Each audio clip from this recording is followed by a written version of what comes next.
ముఖ్యమంత్రి చంద్రబాబు తిరుమల శ్రీవారిని దర్శించుకున్నారు. సీఎం హోదాలో నేరుగా మహాద్వారం ద్వారా ఆలయంలోకి ప్రవేశించి శ్రీవారిని దర్శించుకునే అవకాశం ఉన్న సామాన్య భక్తునిలా వైకుంఠ క్యూ కాంప్లెక్స్ నుంచి దర్శించుకున్నారు. ఇలవేల్పు తిరుమల వెంకటేశుని దర్శనానికి వచ్చిన ప్రతిసారి ప్రోటోకాల్ పక్కన పెట్టి సామాన్యుడిలా క్యూ లైన్లో వెళుతూ శ్రీవారిపై భక్తిని చాటుకుంటున్నారు. శ్రీవారి పాదాల చెంత పుట్టానని, ఆయన కటాక్షం వల్లే తనకు పునర్జన్మ లభించిందని బహిరంగంగా ప్రకటిస్తూ తన ఇలవేల్పుపై భక్తి భావాలను చాటుకునే సీఎం చంద్రబాబు భక్తిని మాటల్లోనే కాదు ఆచరణలోనూ చూపుతున్నారు. ముఖ్యమంత్రి హోదాలో ఉన్నవారికి తిరుమలలో ప్రోటోకాల్ ప్రకారం మహాద్వారం నుంచి నేరుగా ఆలయ ప్రవేశానికి అవకాశం ఉంది. కానీ దేవుని ముందు అందరూ సమానమేనన్న భావనతో చంద్రబాబు సీఎం హోదాలో తిరుమలకు వచ్చిన క్యూ కాంప్లెక్స్ ద్వారా వెళ్లి శ్రీవారిని దర్శించుకున్నారు. బ్రహ్మోత్సవాల సందర్భంగా ప్రభుత్వం తరపున పట్టు వస్త్రాలు సమర్పించే సమయంలో మినహా తిరుమల వచ్చిన ప్రతిసారి కుటుంబ సమేతంగా క్యూ లైన్ ద్వారానే వెళ్లి స్వామివారిని దర్శించుకుంటున్నారు. తొలిసారి సీఎంగా బాధ్యతలు చేపట్టినప్పటి నుంచి ఇదే సంప్రదాయాన్ని పాటిస్తున్నారు.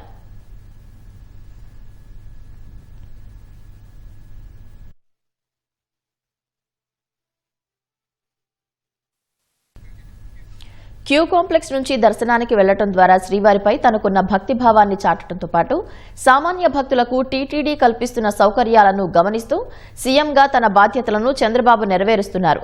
క్యూ కాంప్లెక్స్ లో ప్రసాదం పంపిణీ, తాగునీటి సదుపాయం, పారిశుధ్యం వంటి అంశాలు ఎలా ఉన్నాయో క్షేత్రస్థాయిలో పరిశీలిస్తూ లోపాలు కనిపిస్తే వెంటనే సరిదిద్దాలని అధికారులకు సూచనలు చేస్తారు.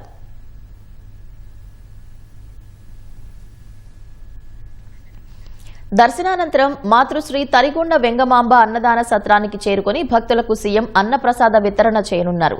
1985లో ఎన్టీఆర్ హయాంలో 2000 మందితో ప్రారంభమైన అన్నదానం 1994లో ఎస్వి నిత్య అన్నదాన ట్రస్టుగా రూపాంతరం చెంది తరిగొండ వెంగమాంబ అన్నప్రసాదం కాంప్లెక్స్ ద్వారా నిత్యం వేలాది మంది భక్తుల కడుపు నింపుతోంది.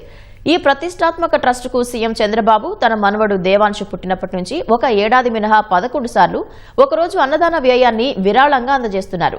2015, 2016 సంవత్సరాల్లో 20 లక్షలు, 2017లో 25 లక్షలు, 2018లో 26 లక్షలు, 2019 నుంచి 2021 వరకు 30 లక్షలు, 2023లో 33 లక్షలు, 2024లో 38 లక్షలు, 2025, 2026 సంవత్సరాల్లో 44 లక్షల రూపాయల చొప్పున దేవాంశు పేరుతో అన్నదానం కోసం విరాళం అందజేశారు.